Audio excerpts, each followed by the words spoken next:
بسم اللہ الرحمن الرحیم۔ یہ درود شریف صبح فجر کے بعد 100 مرتبہ پڑھیں اور دن بھر کمال دیکھیں۔ اللہم صلی علی محمد وعلی آل محمد کما صلیت علی ابراہیم وعلی آل ابراہیم انک حمید مجید۔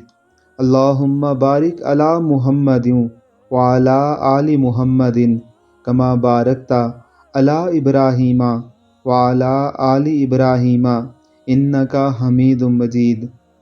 اس درود شریف کو ضرور یاد کیجیے۔ یہ سب سے افضل درود ہے جو ہم نماز میں بھی پڑھتے ہیں۔ اگر صبح 100 بار اسے پڑھ لیا جائے تو علماء کرام اور اہل اللہ نے اس کے بے شمار فضائل لکھے ہیں جو دن بھر آپ کو حاصل ہوتے رہیں گے، اور سب سے بڑھ کر آپ کو رسول اللہ صلی اللہ علیہ وسلم کا قرب نصیب ہوگا، اور خواب کی صورت میں انشاءاللہ آقا علیہ الصلوۃ والسلام کی زیارت بھی ہوگی۔